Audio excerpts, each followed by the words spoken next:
The Obama administration is hoping for quick congressional approval of its new executive pay restrictions. Bloomberg contributor Judy Woodruff sat down with White House senior advisor Valerie Jarrett. She is one of the president's closest friends. Judy asked her whether the pay plan was influenced by CEOs lobbying the White House. Well, no, I think what the president did is what he thought was really best for the American people.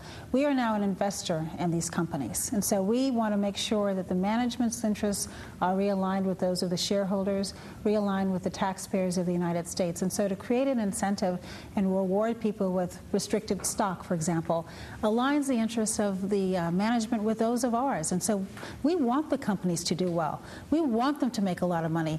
We want them to pay us back.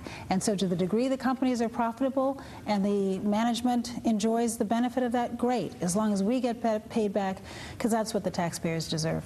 And speaking of that, just a few days ago, the administration did announce that 10 major banks are going to be returning some of the so-called TARP money. How much confidence do you have that that means these banks are now in good, strong shape and they have the capital they need to move ahead? Well, you know, we went through the stress test analysis, and it was an analysis not just to look at how the banks are doing at one moment in time. It wasn't a snapshot.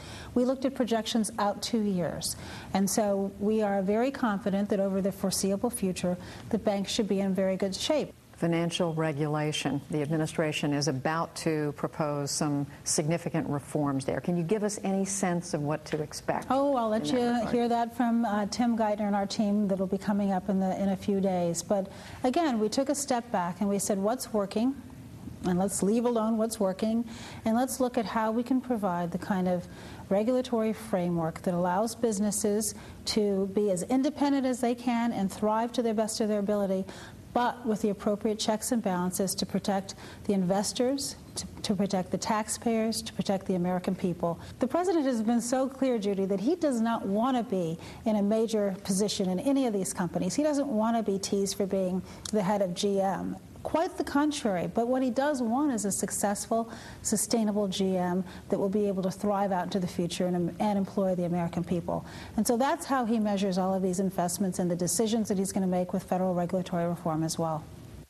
To see Judy's entire interview with Valerie Jarrett, tune in for Conversations with Judy Woodruff on Bloomberg Television tonight at 6 p.m. Eastern.